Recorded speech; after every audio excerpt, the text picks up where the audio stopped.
O ex-presidente Fernando Henrique é frequentemente acusado de ter nomeado para o Ministério da Justiça o hoje senador Renan Calheiros, que é um dos mais ativos aliados do atual governo no Congresso. É acusado também de ter indicado para a liderança do governo Romero Jucá, que hoje também é o líder da bancada do governo no Senado. Também não se sabe como é que o presidente Fernando Henrique fazia para aprovar os seus projetos. O presidente Lula diz que todo mundo tem de fazer aliança até com Judas para conseguir isso. Vamos saber se o ex-presidente concorda. O Jucá não foi líder. Não foi líder. Não, foi vice-líder. Vice-líder. E por quê? Porque é indicação de partido e porque ele é eficiente. Isso é, ele é a maneira dele é... Ele é eficiente, né? Mas os métodos não combinam com o senhor. Não, mas o método no Congresso, não sei quais métodos você se refere, na gestão da agenda do governo no Congresso ele era eficiente. Ele foi vice-líder do governo. Vice-líder. É. O Renan foi indicado pelo PMDB e ficou um período curto no governo, né? Porque houve um choque com o Mário Covas e não deu para ficar mais tempo, né? Então foi. Mas até aí, outro dia o presidente Lula fez uma afirmação que Cristo aqui faria acordo com Judas, né? Bem, a afirmação não... O senhor fez? Não, porque eu acho que a afirmação ele fez. E vou dizer o que eu estou dizendo. Você tem que tomar em consideração que um país, qualquer país do mundo, você tem muitos segmentos da sociedade que são, enfim, uns são uma escória, outros não têm caráter, outros são malandros, etc. E eles se representam. Quer dizer, os congressos têm sempre setores assim. E eles fazem parte da vida brasileira. E em certas circunstâncias, como o nosso sistema eleitoral é deficiente, o presidente se elege sem eleger uma maioria. Então, o chamado presidencialismo de coalizão implica em que o governo tem que fazer uma maioria no Congresso, fazer alianças. Você pode escolher fazer antes ou depois da eleição. Eu escolhi fazer antes. Fui muito criticado, mas eu fiz com o PFL, que era um partido grande. E depois eu chamei o PMDB. PFL que resultou no DEM. Que resultou no DEM. E chamei o PMDB, que era o Luiz Henrique, que era o presidente.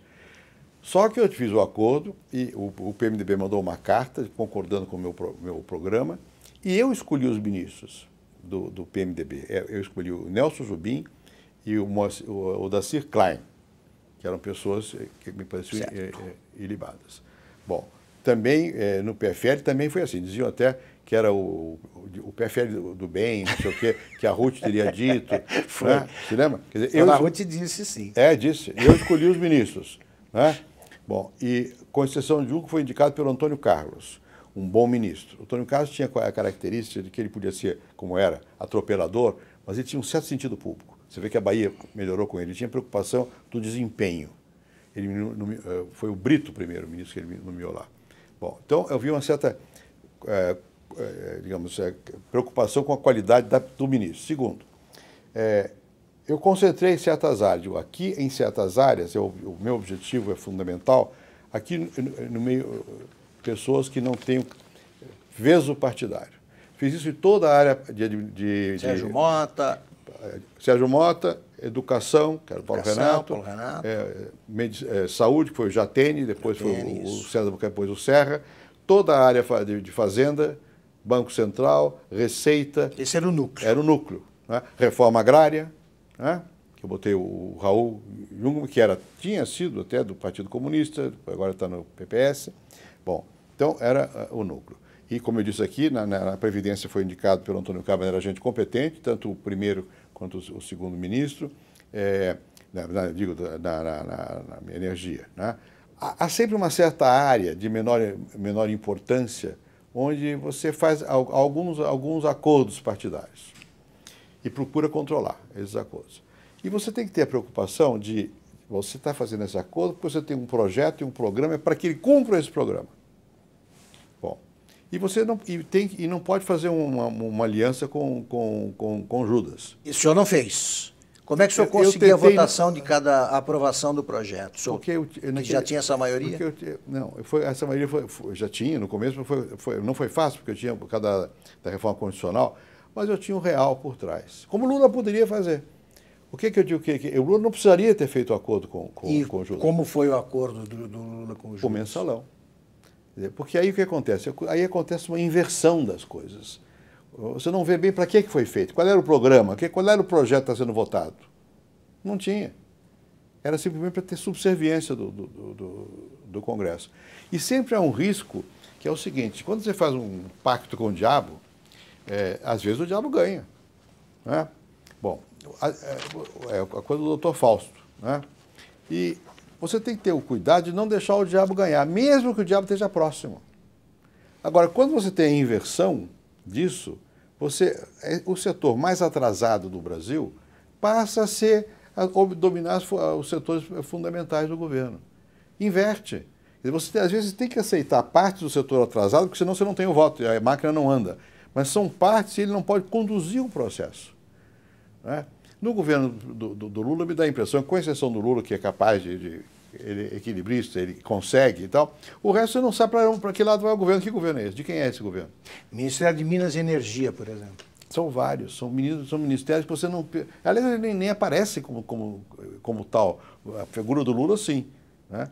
E como ele tem essa figura e tinha essa capacidade que tem, ele não precisava. Poderia ter feito um acordo com o PSDB, Deveria. por exemplo? Deveria. Eu acho que depois daquela transição, no início, eu imaginei que fosse possível um acordo, não é nós entrarmos para o governo. Vamos definir uma pauta nacional, né? E vamos tentar trabalhar nessa pauta. Isso poderia ter sido feito. Mas eu acho que aí houve a decisão. Primeiro eu acho que o Zé Dirceu queria fazer uma aliança com o PMDB. Ele estava certo. Porque era melhor fazer com o PMDB, que era um grande partido, e ficava uma coisa clara, e dizia, vamos fazer aliança para esses objetivos. O Lula não quis. Acabaram fazendo aliança espúria com os nesses termos. Nesses termos. Né? E por quê? Porque definiram que nós éramos o adversário, o inimigo, o adversário, como até hoje. Até hoje. Quer dizer, então define por quê? Por razões eleitorais. Eu defino o inimigo, bato no inimigo, ganho do inimigo. E o Brasil? Aí isso vem depois. Né? Então eu acho que aí perdemos uma oportunidade grande de ter um jogo político em que você tem governo e oposição, mas você tem pelo menos uma intersecção de áreas nas quais é possível ter mas tem que ter um projeto. Claramente, eu tinha um projeto, tudo que eu fiz eu escrevi no meu programa de governo, no Mãos à Obra, no Avança Brasil, e não fiz diferente. Né? Bom, o senhor não fez nenhuma negociação parecida com essas que ocorrem agora. As pessoas que entravam, o caminho era aquele.